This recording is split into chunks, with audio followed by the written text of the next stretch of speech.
Coucou tout le monde, c'est parti pour la fameuse recette du gâteau qui pleure. Et voici la liste des ingrédients.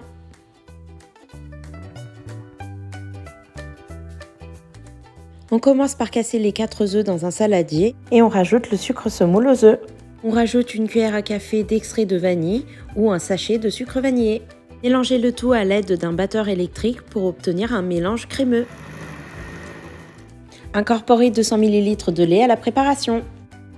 Mélangez le tout à l'aide d'un fouet. Ajoutez 80 ml d'huile végétale, moi j'ai utilisé de l'huile d'olive.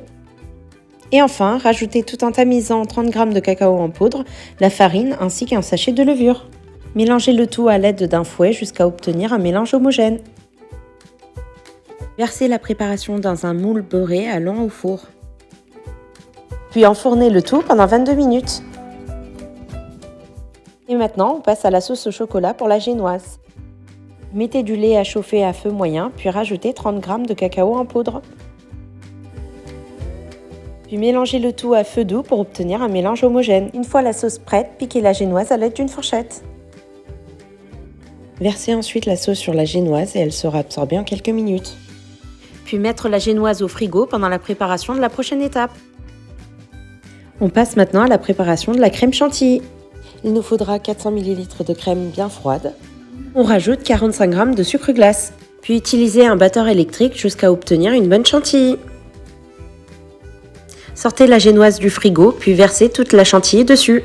Aidez-vous d'une spatule pour bien étaler toute la chantilly sur la génoise, puis remettez le tout au frigo pendant la préparation de la prochaine étape. On passe maintenant à la ganache au chocolat. Ajoutez 200 ml de crème liquide entière, puis laissez chauffer à feu doux pendant quelques minutes. Une fois que la crème a bien chauffé, retirez-la du feu, puis rajoutez 200 g de chocolat. Mélangez ensuite la crème et le chocolat à l'aide d'une spatule pour obtenir un beau mélange homogène. Puis versez la ganache au chocolat sur l'ensemble de la préparation. Une fois que la préparation sera bien couverte de la ganache au chocolat, mettez le tout pendant 4 heures ou toute une nuit au frigo. Et voilà, au bout des 4 heures ou toute une nuit, votre gâteau qui pleure est prêt à être dégusté. Bon appétit!